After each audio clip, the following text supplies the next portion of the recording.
Alright, hello, and that's another video. What we're going to look at in this video is the verbs.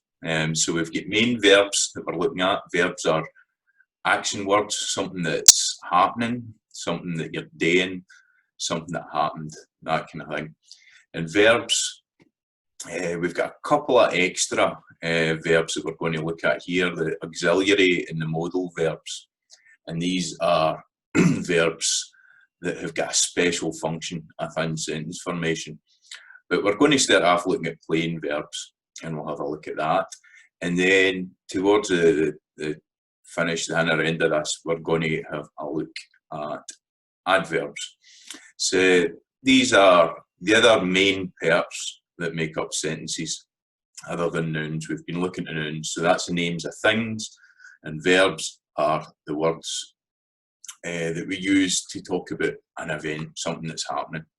So we'll start off with some of them here. Words that gives you an action, a happening, or a way of being. And then we've got the auxiliary and modal verbs that we'll look at in a wee bit.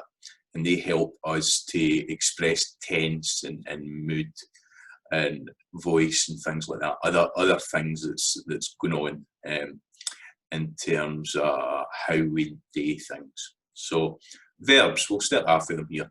So verbs come in one main form, it's kind of as the infinitive form, and that's for to walk, that kind of form there. Now we've got tenses in verbs, and there's four forms of that. So that's I'm walking, or I walk, I'm walking, I've walked, and I have walked. So you can maybe hear in there for I'm walking, you've got walking. That's a form in there. So that is one of the auxiliary verbs. And then we've got I have walked, and that have in there, or I he walked, as another auxiliary verb. And then if you're trying to emphasise something, you can say a day walk, and then that's day, the verb for today, that's the other auxiliary verb.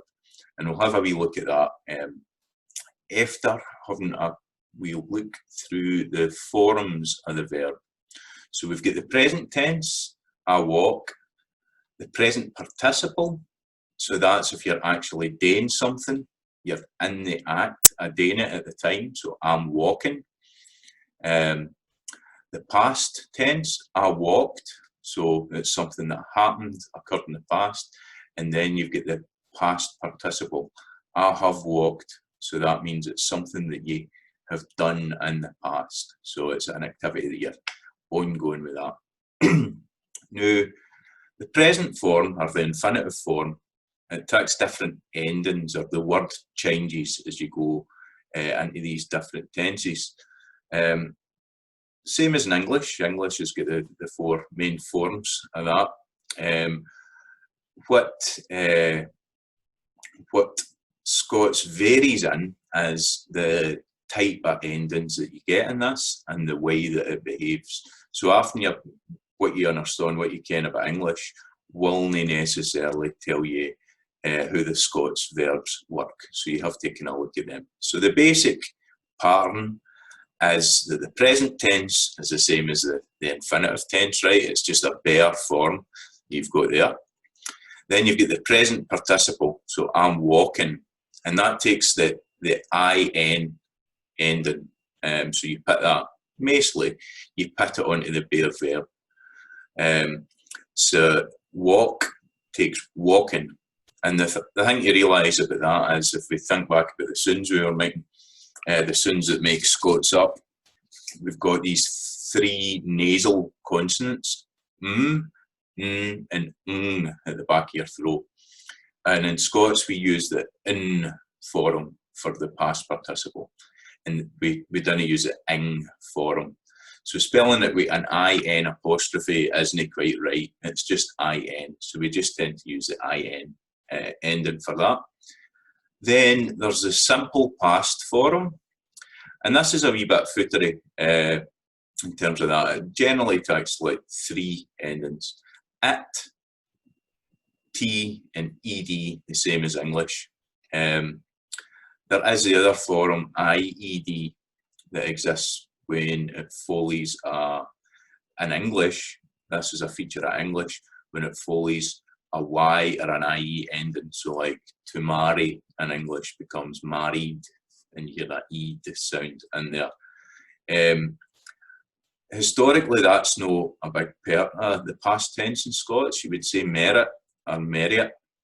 So it would take the IT or the T ending for that, and the ED ending.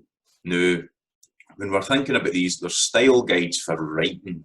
When you're writing, how do you spell the past tense?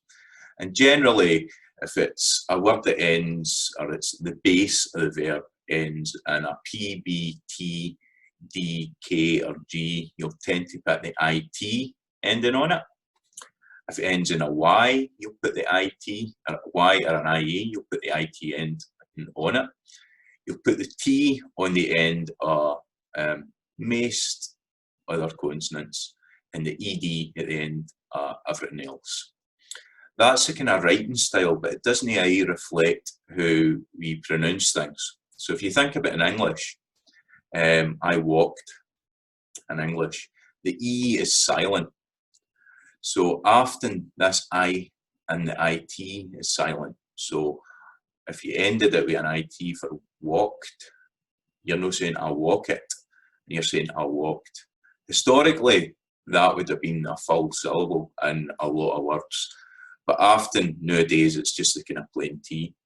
So this is a wee kind of footery thing with spelling. Some folk advise just use the T or the IT for everything. Some folks say use these spelling rules.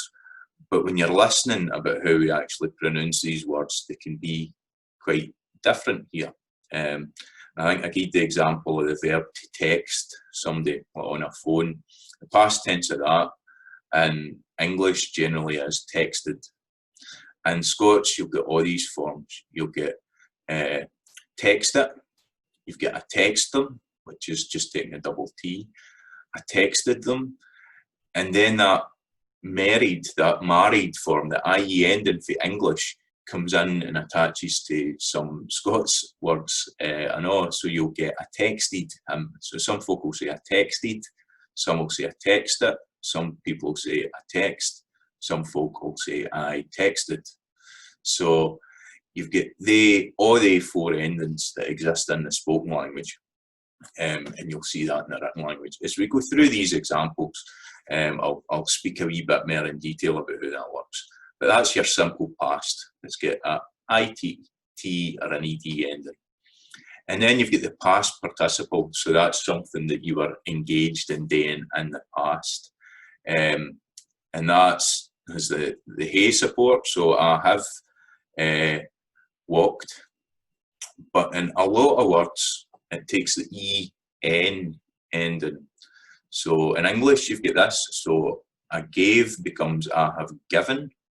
So you get this EN ending, but it doesn't really follow the same pattern as standard English.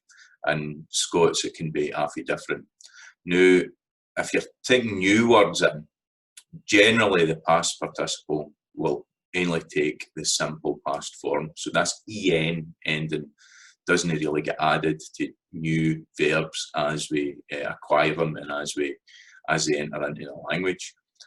So I have texted doesn't become I've texted you, right? It doesn't take that N end. It'll become I've texted, I've texted, or I've texted you, right? So they're the forms that will take in the spoken language. So that's just 4 tenses. So you'll maybe notice that there isn't a future tense. That's where we need the modal verbs, and we'll have a look at that after we've done the auxiliary verbs, but that's usually expressed, the future's talked about with I will. So I will text you tomorrow, that kind of form there.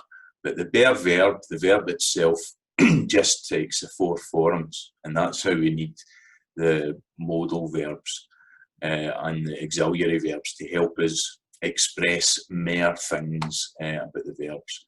But we're just going to go through some main verbs now, just so as we can get a kind of idea of what's going on. Say, first one, we'll start with this one. So this gives you an idea of how standard English doesn't allow you to understand what's going on in Scots. This is the verb for to put. In English is the verb to put. Now in English, just have a look at this in English first.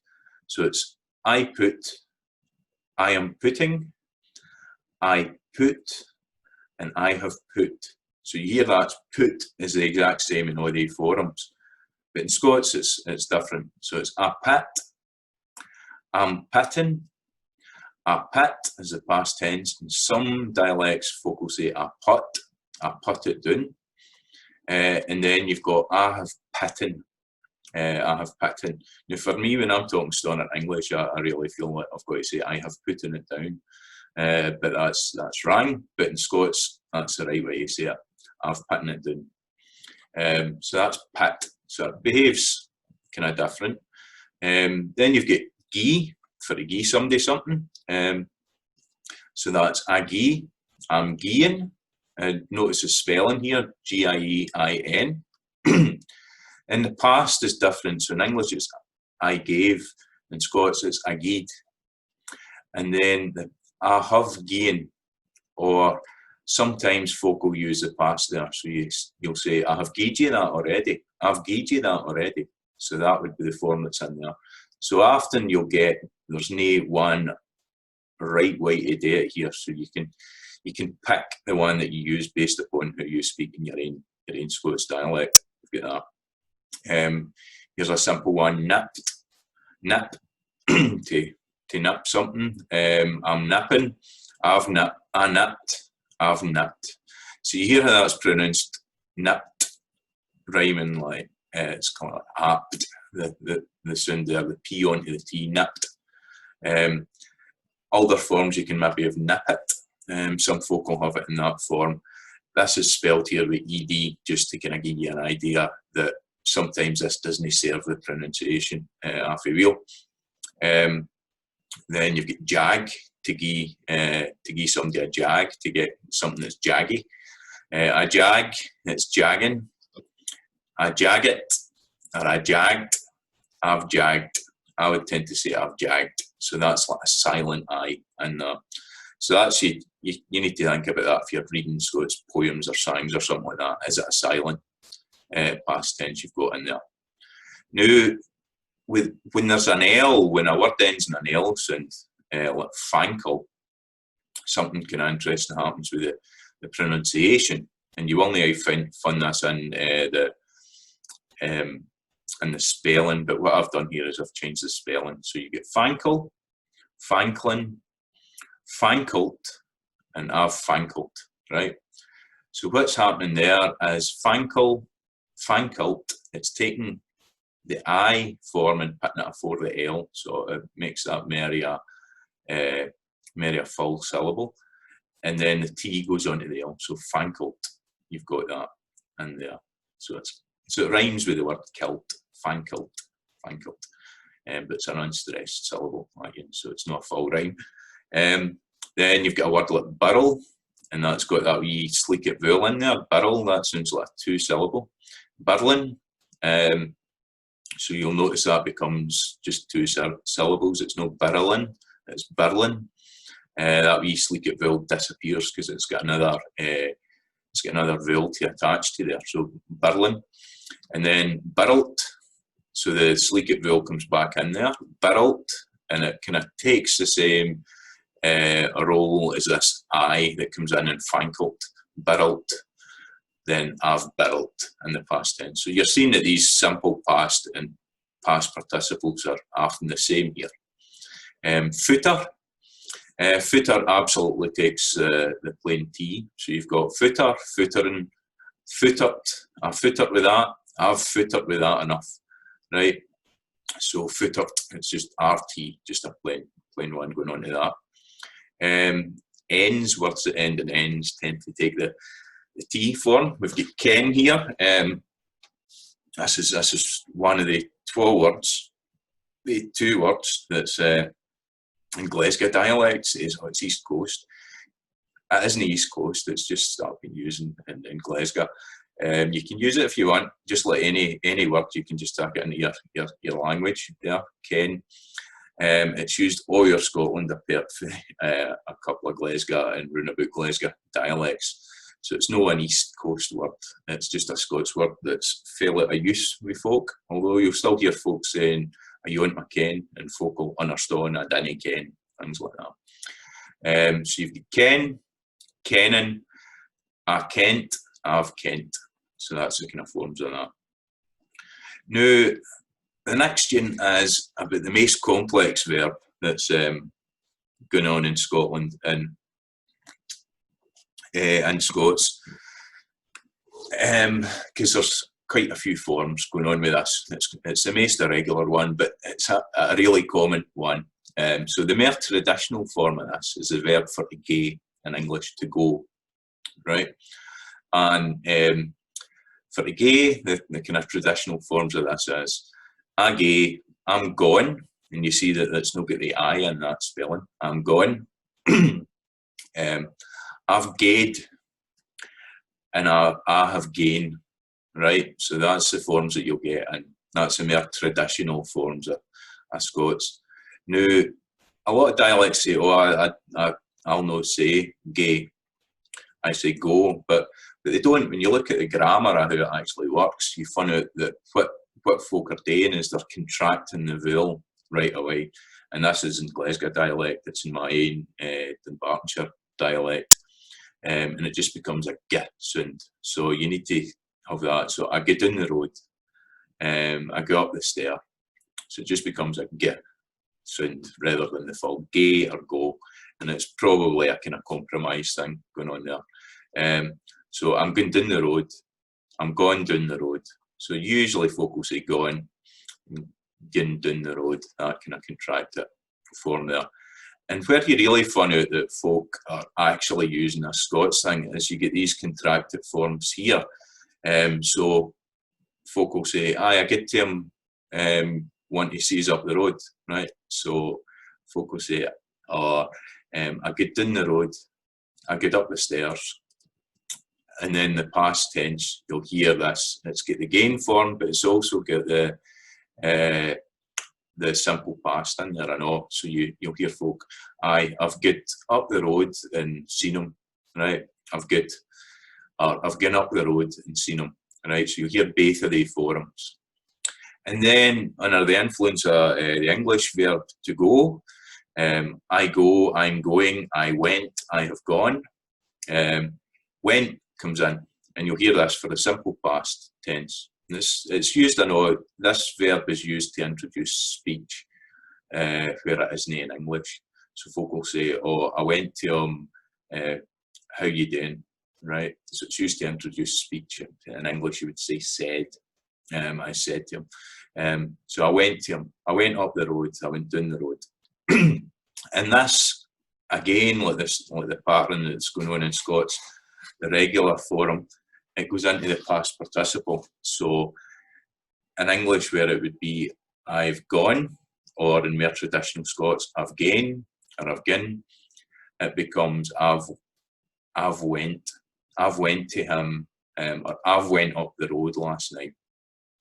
So a lot of folk will have all these forms going at the same time in their language. Folk will just have some. It's interacting with standard English, with the written language and stuff like that. So you've got all these forms. Work out what you use yourself. And on top of that, as if that wasn't enough, you've got the ging and gang form. It's related to Old Norse. And ging and gang, they mean the same. They mean to go, and I'm ginging. So I ging, I'm ginging. I gang, I'm ganging. And that verb doesn't have a past tense. So you wouldn't say I've ging it, or that kind of form. So it's mainly they just exist in the present tense. So there you go. That's I just said go there exactly. It's everything that's in there is all on the go at the same time, and the English version is per a folk's language as well. So go, gae for a gae. So that's a footery one. That's the most complex main verb that we tend to encounter. So I'll just go through a few more. This is just a list, so as you can see some the behaviour of some of these words. So simple one, sounds simple in Scots. I talk, I'm talking, I talk, I talk it, or I talked, I've talked. Now that's used differently. It's used kind of like the English verb for the English verb to speak. So with Scots, you can actually say, I talk the French, I talk the Gaelic. In English, it would need to be I speak French, I speak Gaelic. Talk doesn't take anything after it there. So talks, it behaves a wee bit differently, just in terms of the meaning. And you get something like blether, I blethered, I've blethered. Write is a word that's that behaves kind of different in Scots. For to write, I write, I'm writing. Then the older form is rate, and folk they still say that. But the wrote form with English, you can see it's the vowels that's changing here. It's not taking an ending. Wrote, so folk will say I wrote. And in the past participle, that swap about comes in an O. So folk will say the more traditional Scots is I have written. But folk will say I've wrate to them. And you'll hear most common, I've wrote to them, I've wrote to the bank, which in English would be I have written. So it's a bit different there. Blaw, to blow something, for to blow. I'm blowing, I blowed, I've blown, so I've blown out the cornels in the birthday cake. But you also get that blowed form, I've blowed out the cornels in the birthday cake. So you'll get that kind of regularisation going on there, I know. Swither, so that's an R ending, swithering, swithered, swithered, I've swithered. Stoat, you'll often see this spelled O-A, but if we mind back to the spelling, if something's wrote with an O, it's pronounced O, it's not pronounced O, right? So stoat, to bounce off of stuff. I'm stoating about, I've stoat it, I stoat it, I've stoat it, I have stoat it. Bounce would be a bit closer to English, so bounce, bouncing, bounce it. Would you say bounce it, or would it be bounced? That's the kind of question you've got going on there. If it follows a C, is it bounce it, or is it bounced? Breck or brack, even in some dialects, is a bit different. So breck, brecken, I've brack, and then I've brack or I've bracken in the past tense.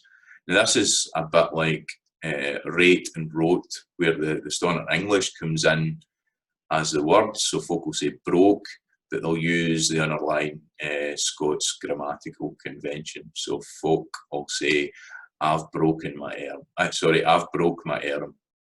So I've broke my arm. I've broke my leg, rather than in English it would be I've broken my arm. It would be the N form. So that's one there. Greet, for to greet. You have a good greet. The Wayne's greeting. Then the past tense of that, my dialect is gret, and some dialects it's grat. And then it's I have gratin, or I have gretin. I would tend to say gretin. So past tense, I've gretin all my tears. I'm not putting up with them anymore. So that's I've gretin all my tears. That's the past tense going on with that. Bide is another irregular in. So I bide, I'm biding here. I bade down the road. I've bade in here for 15 years. So that's the forms of that. And then we've got this, the double L. So this represents quite a few words. So for to sell, I'm selling, I've selt, I selt, I've selt. And you get that with words like tell. I tell you that, I'm telling you this. I tell you that, I've told you the last time, I've told you. Selt, telt, spelt takes that form, I know, which funnily enough has made it into a standard English convention. There's a couple of the LT words are in standard English, I know, but spelt is one of them. Telt, isn't it? Neither selt. Then we've got words skite. So skite, skiting, skite it, skate it. Skelp, skelping, skelp it, skelped. Is it a silent T? Who do you want to spell that there? Sorry, is it a silent I in the IT ending, or do you want it as a plain T? That's your spelling options. We need to, English, we get 15 years of schooling to learn all the peculiarities of English, to understand that it's a silent E in the ED most of the time. We've not got that in Scots, so often folk will come to Scots and see a word wrote down and say, well, I don't say scalp it, I say scalped, right? And you'll not really understand that that can be a silent I sometimes, so there's something to think about there. Then we've got this other kind of set of words, tack, mac, take, so I would tend to say take and make rather than tack and mac in my dialect. Take, tacking, tain, or took, and then I've ta'en or I've took. So folk will use both of these, even individuals will use them interchangeably. They'll use both of the forms. So I use ta'en and took. I say take. So I've got take, taken, ta'en, and took. So there you go, there's mac, tack, but they're present in a lot of dialects. They use. Here's one, signed. So that's to rinse something out. I signed the cup out. I'm signing the glass out. I've signed. Sometimes you'll get IT at the end of that. To fin, or I'll say fun in my dialect, is to find in English. So how do you fun that? I find it good. I'm funning learning about Scots, good fun. And then the past tense is I fun that, so I fun that good. I have fun this informative to learn about my language, right? That kind of thing. For me, in my dialect, that's fun. So I've got fun, finning, fun. I've had a lot of folk that have flitted to Scotland saying to us, why does everyone say fun all the time? It's just a common verb, fun. Hing. Not to be mixed up with a thing, the pronunciation a hing there. This is to hang off something. So a hing, I'm hanging. And then the older Scots form is hang. So a hang down. Most of the time you'll hear a hang down or a hung down. So you would get hang and hung would be the different forms going on there for the past. Hang it down, hanged down. So that's got a few different forms going on there. And there's for to jump. So I jump up, I'm jumping up and down. And then the past tense for that, jump, and I've jumped down. So I jump up the road, I've jumped down the stair. You've got that form there. Dreep, I'm dreeping, I dreeped, or I dreep it down. You'll hear both of them, dreep it down and I dreeped down off the wall. I've dreeped down. Loup. These are kind of important ones. I'll get I'll put a wee bit of messaging in here. Loup means to jump, but for a lot of folk it just means a pain. My head's louping. My head louped all last night. Or my head was louping all last night, you would tend to say, I guess. There's hundreds of words about our bodies and reporting pains and things like that. Louping, gaping, nippy, all these kind of words. And in healthcare, if you're going to the doctor and you're saying, oh, my oxter's louping, if they're not familiar with Scots language, that doesn't mean it. You know, my armpit, it's very sore. What's the pain like? Oh, it's louping. Oh, it's kind of jaggy. It's halfy nippy. All these words, they're important, and folk often that's their first language to kind of describe pains and things like that. So in a medicine, in a care context, understanding Scots is kind of half important. So, aye. But I'll go into other words here. So here's a word like fling, right? Fling that down. I'm flinging it. I flung it, or I've flung it. It is another form that you've got there. Now that's an interesting one. I would never use the word throw. It's just, I understand it, obviously, but it's never really part of my language. I would say fling or pop that down there, fling that down there, fling us out of that. When I'm talking Scots, when I'm speaking standard English, I would say throw me that ball over, please. Fling us that ball over the now in Scots. Say, aye. So sometimes you've got these words that you'll lean in more usage to kind of use one word or another. So that's more kind of idiomatic word choice, that kind of thing. But aye, it's a kind of interesting thing going on there. Then you've got wished, which is to wish. So this is the form you'll see it wrote down. So I wish upon a star, upon a star. I'm wishing, I wished, I have wishing, right? That form there. Folks say that, it's part of folks' language. But that's wished with the T, the past tense, seems to have come into the present tense.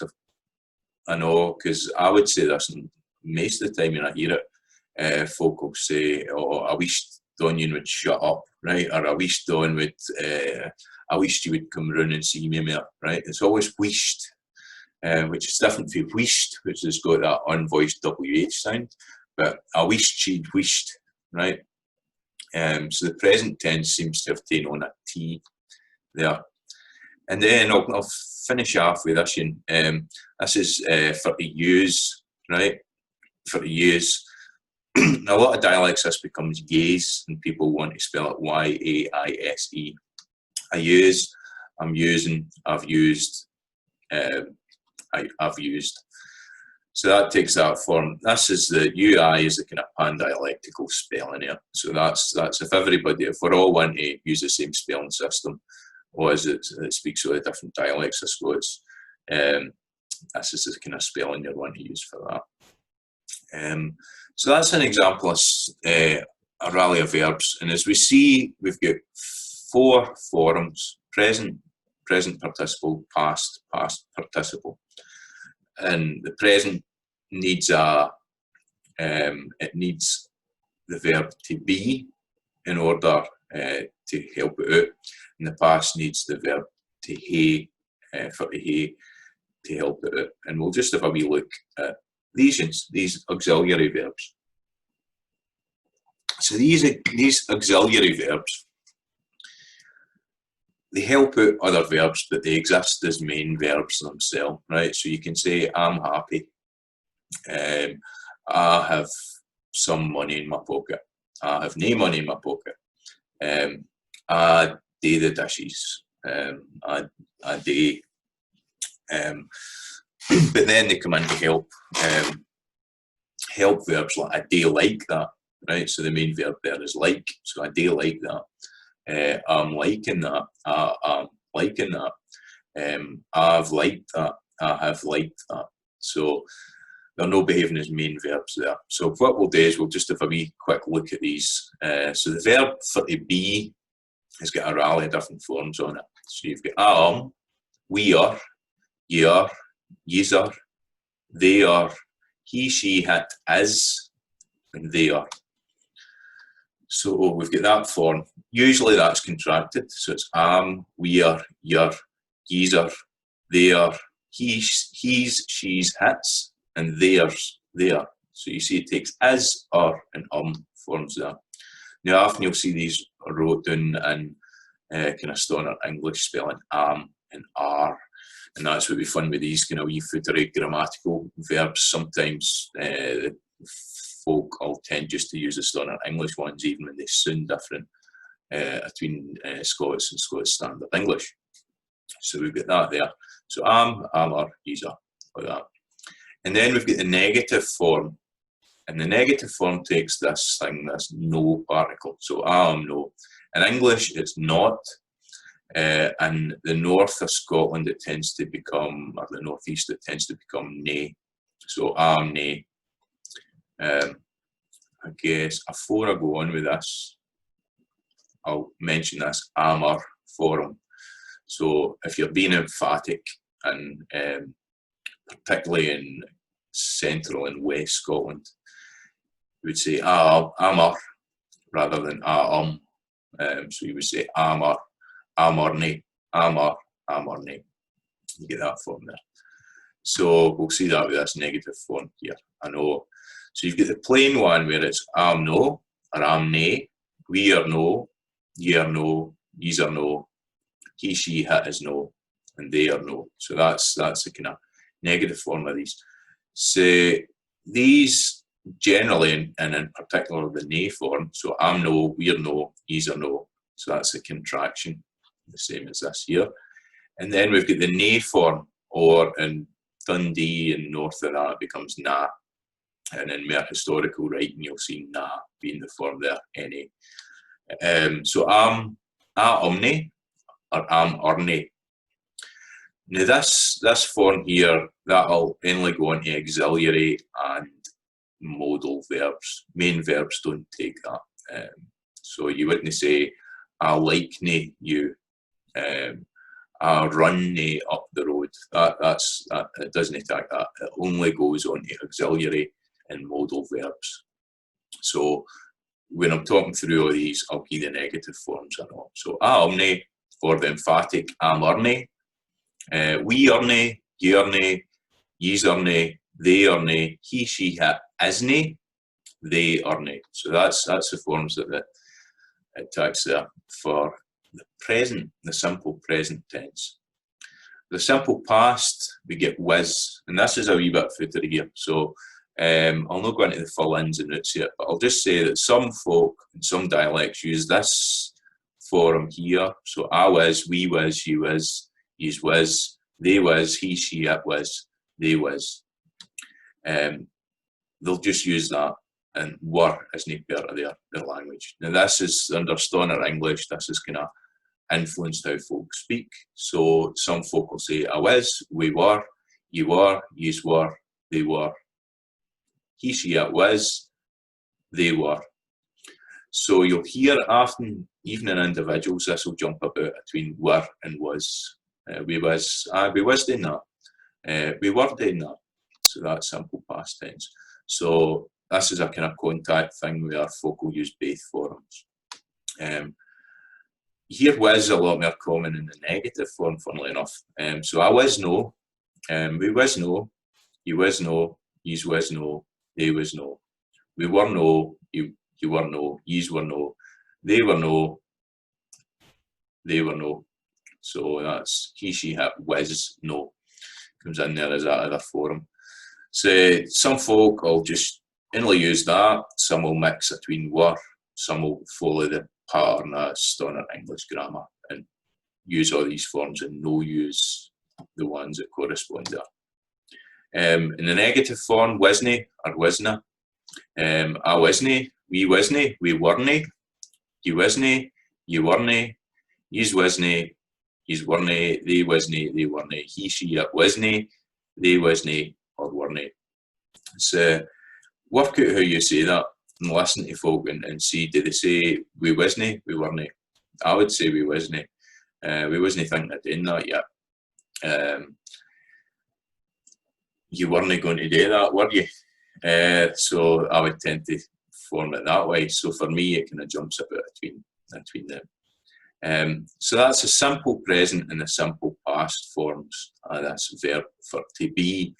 And just so as we're complete here, the present progressive, we've got am being. So I am being. And the past progressive is I've been.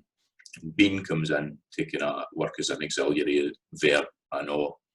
So we've got them. Now that's the most footery of the verbs. We've got for to go and for to be are quite complex. The other ones follow reasonably common patterns, and we'll see that. The question formations, if you're making a question in a sentence that's got an auxiliary or a modal verb, what you do is you take the subject to the sentence, so the first name or whatever, and you take the auxiliary verb and you swap them around a bit. So that's, am I going to the shop? Are we going to the shop? Are you going to the shop? Are you going to the shop? Are they going to the shop? Is he, she, it going to the shop? Are they going to the shop? So you see the auxiliary verb comes first. And then for a negative question, am I no going to the shop? Are we no going to the shop? Are you no going to the shop? Are you no going to the shop? Are they no going to the shop? Is he, she, it no going to the shop? Are they going to the shop? Are they no going to the shop? That's how you form the question. Now, under the influence of standard English, what you'll find is the aren't and isn't forms in English go at the start of sentences. They'll no do that in Scots. So whereas you'll say, aren't I going to the shop? Aren't we going to the shop? Aren't you going to the shop? Are you not going to the shop? In the English form, you only get the nay ending. Aren't you going to the shop? That's not how you form questions. That just doesn't exist in the Scots work. So the nay endings will only behave the same way as the NT endings do in English. Then the simple past is was I going to do that? Was we going to do that? Or were we going to do that? Was you going to do that? And that's the same thing. So we get folk using was sometimes and were other times. So just keep your ear out for that. And again, the negative form isn't using the past tense. So it's, was I not going to do that? Were we not going to do that? Were you not going to do that? That kind of form there. Was he, she, it not going to do that? So that's how the questions are formed using these auxiliary verbs, and it applies to for to have, for today, so, and we'll see that in a wee second here. So we've got for to hae is the more traditional Scots form of this verb. So the traditional line this exists in loads of dialects still. You've got hae, a hae, I'm haying, he, she, it haes. I should say that the verbs take this S. I should have said that for all the main verbs. I know they take this S if it's a he, she, it. So he walks, she talks. It takes the S at the end, whereas you say I walk, you walk, he talks. The S comes on at the end of that. And if you mind, we spoke about the narrative grammar when you're telling a story about the past, where you say, well, I goes up to him and I says to him that I was going home. So I goes home and then I goes up the stairs and I goes into my bed. So that's the S exists in that special case. But the third singular narrative past is haes. The simple part is the third singular present, and the narrative past takes the S at the end of that. The simple past, haed, and the past participle, haed or hain. Now, under contact with English, this V has come in, and it wasn't there.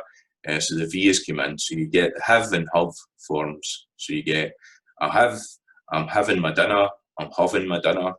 It has my dinner, so this tends towards the at sound there. I had my dinner, I've had my dinner, or I've had my dinner. So I'll tag both forms there. And then we've got when have, or the verb hae is behaving as a auxiliary verb, I'll tag the negative form. So you've got a hinny, a hinna, I hadn't thought of that. Haven't, then I haven't thought of that. Then you've got hasn't, hasn't, and hasn't in there for the dog hasn't ate its dinner.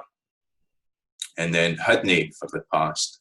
So I hadn't done it, but I've done it now. That kind of form there. So hadn't. So I'll take that for. Then there's a verb for today. And that is day, dayin, does, simple past, did, and then done or deen. So you'll get that, done or deen. So that's that UI thing going on there. Now, because hae became have, in some dialects this becomes div.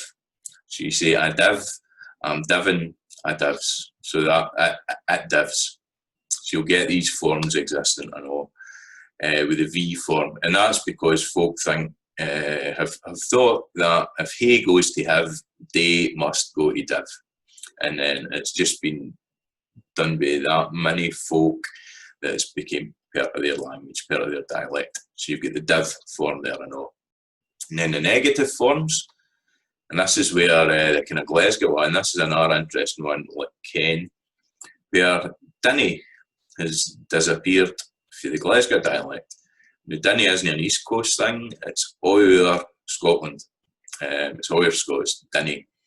It's quite a powerful word, so having that replaced by don't, there's something kind of going on there. But dinny, I dinna ken, I dinna ken. But Disney exists in this dialect. Every other negative form, modal or auxiliary verb exists in Glasgow Scots, but dinna, Disney. So that's a kind of interesting one. So some folk start using it, it's up to yourself. But then at Disney, Walt Disney, I'll joke that in there, Disney, Disney, and then the simple past, didn't.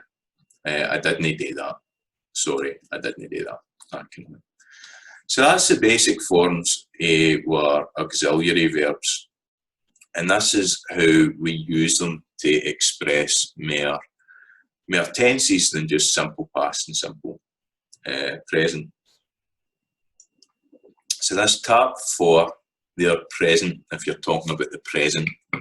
So you'll say I gie, I'll use the verb gie because that's got 4 forms, gie, gien, gied and gien, right? So we can see the 4 forms of the actual main verb here. And then in bold, we see the auxiliary verbs coming in. So you say I gie, hit gies, so that's that S coming in there. I gie, hit gies.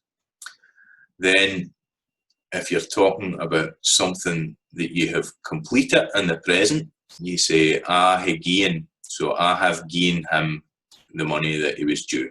So at the present case, in the past you did something that completed something. So I've given him the money that I owed him.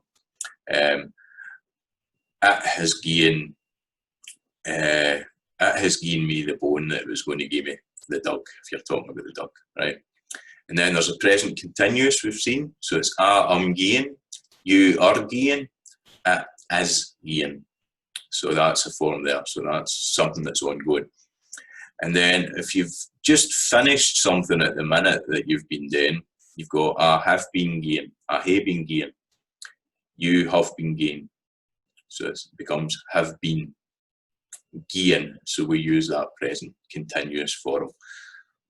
But it means it's finished up at that point. So then for a few other cases, so a day, so this is the verb for today comes in here, and that's you positively asserting something. I day, or if you're negating it, you say no, I didn't gie. So I didn't gie. So I day gie money to folk that want it. I didn't gie folk money to folk that want it. So that's the form there. So if you're just expressing something that you will need to, then dinny is a form there. But as I said, in Glasgow dialect, that's become don't, right? So it's taking that single shift into the standard English. But then you get I do no gie, that's the emphatic form of that. So I do no gie folk money whenever they ask for it, right? So we get that form there. Then the past perfect is haveny or hinna. So I have nae gi'en, or I have no gied, right? So you'll get the D form coming in there as well. I have no gied, right? So that's more kind of emphatic. I nae gi'en, or I am no gi'en. You'll get that form. Amna, amna, amna in some dialects. Nae gi'en, no gi'en. Is the negative present continuous form for that. And then I have nae been gi'en. So I have no been gi'en money to folk that just come up and want the office. Right? I have no been gi'en them that. So that's the present if you're talking about something that's happening, the new. So if you're talking about the past, we've got the narrative past where everything takes this S, I gies it to him, and all that. So we've spoke about that. Then we've got the simple past, I gied, and then I had gied, then I was gieing, and I had been gieing is the form there for that present past continuous. So these kind of words here, learn them if you want. Take a look at the bonnet, but I'm sure you understand what's going on here. I had been gieing, I was gieing, I had gieing, I gied. So then I did gie is the emphatic form. I didn't gie, I did no gie. So we've got that form there. So we see that the auxiliary verbs are changing tense here, and no the main verbs. Right, they're in the kind of present form there. I had gien, I hadn't gien, I had no gien. That's the emphatic form. I wasn't gien, I was no gien. And I hadn't been gien, or I had no been gien money to folk that shouldn't have it. Right, that kind of form. So that's pretty much all the modal verbs there, and how they support the main verbs to allow us to talk about different situations in terms of time. So stuff that's going on now, something that happened in the past but it's finished now, something that's ongoing as we speak, something that it was ongoing up to the point where we started speaking, I have been. And then in the past, you can say it's something you've done. I had gien, so it's something that you maybe conditionally had done. I was gien, so it's something in the past that you were doing, but you're maybe not doing now. And I had been gien, so that's something that you were involved in, but it stopped now in the past. So they're the kind of forms we've got there. That'll be example sentence there. Often for gie, the verb gie, we change it about, rather than say give it to the child, we'll see gie the way in it. So the pronouns go to the end if you're using the verb gie. But that's all the kind of main tense forms that we're looking at with these auxiliary verbs. So the verb for to do, for to be, and for to have, that's how they support the main verbs. And they all have negative forms. So didn't, haven't, omni, urny, these kind of forms there. So have a look at that and kind of study it yourself. Right.